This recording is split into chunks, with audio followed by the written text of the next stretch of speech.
All right, guys, happy Friday.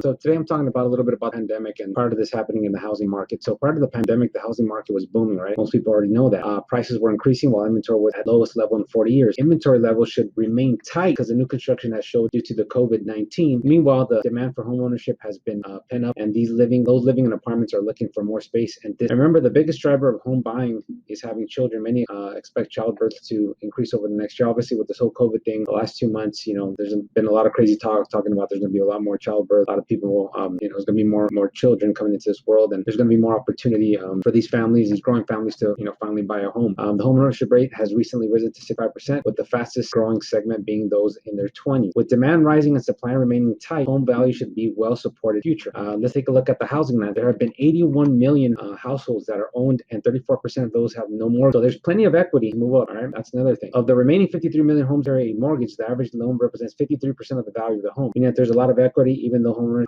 even though they have a mortgage, there's a ton of equity these homeowners have, right? And they could take advantage of that equity and possibly shifting it into another property, or helping maybe their son or their children to buy a property. The current market appears to be a great opportunity to purchase a home at an attractive price for future growth. So if you have any questions, I have always said shoot me any scenarios, any questions you guys might have, and I can definitely create a mortgage analysis, and that way you guys compare to see if it's worth renting right now or is it worth buying.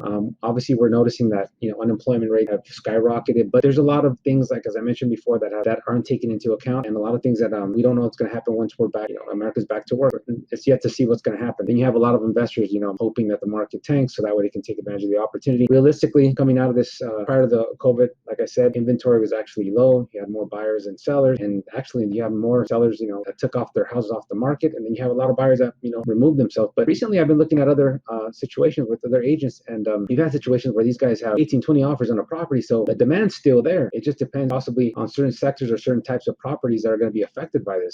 But there's so much opportunity for people that want to buy. I think if you're interested in home buying, this would be the better opportunity for you now, because it actually, even though that situation with that house had 18, 20 offers, not every situation is going to be that way. And I think you have less buyers to compete against, meaning that you can negotiate a little bit better, get better terms, and get into escrow finally, because maybe you had a really hard time prior to that. As like I said, inventory was low. So again, if you guys have any questions, shoot me an email, shoot me in a scenario. That way I can create a mortgage analysis for you guys. Thank you so much.